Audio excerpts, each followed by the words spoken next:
பேய், பிசாசு, பில்லி, சூனியம், மந்திரம், சாத்திரம் என்றெல்லாம் சொல்லுகிறார்கள்.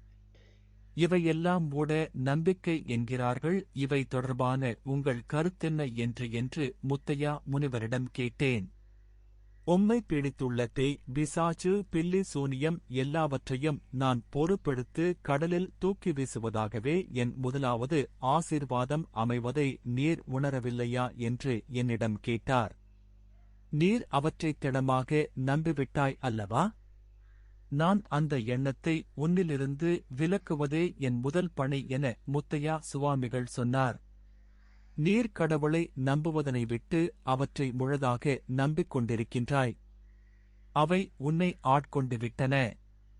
நீ எதுவாக நினைக்கின்றாயோ நீ அதுவாகிவிடுகிறாய்.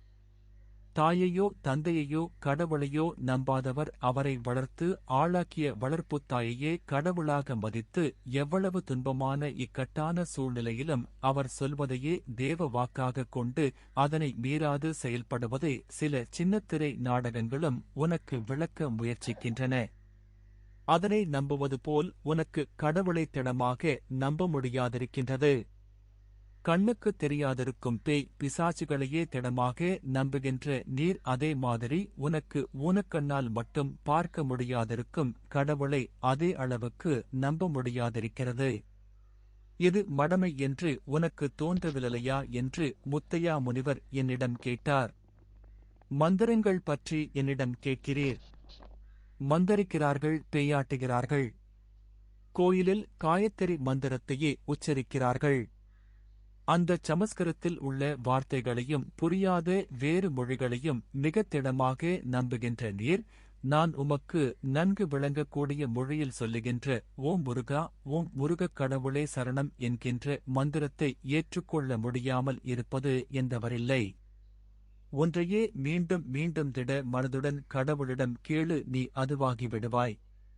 இரும்பு காந்தமாவது போல் நீயும் கடவுளாகி விடுவாய். நான் மந்திரம் என்பது சூத்திரம் என்றுதான் சொன்னேன். அது பெரிதாக நீளமாக இருக்க வேண்டுமென்பதில்லை. சரணம் என்பதை என் மந்திரத்தில் சேர்த்தேன்.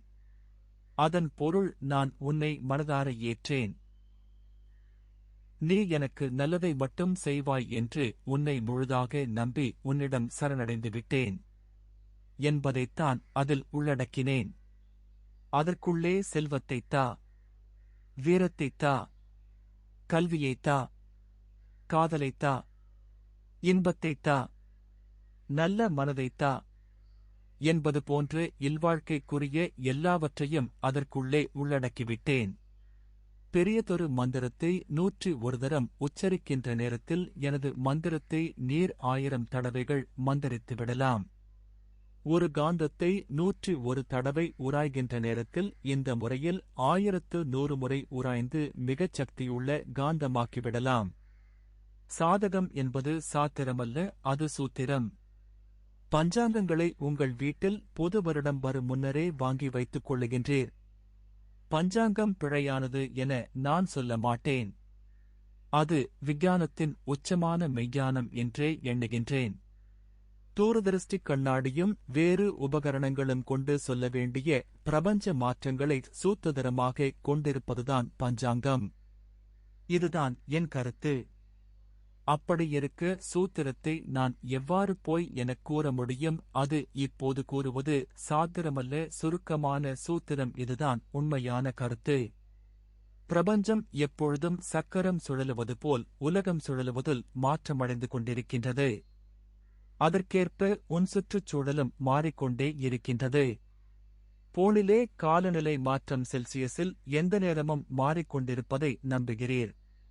ஆனால் பஞ்சாங்கம் சொல்லும் காலநிலை மாற்றத்தை நீர் நம்ப உன் மனம் இடம் கொடுக்கவில்லை. மனத்தின் அறிவு குறைபாடுதான் அது.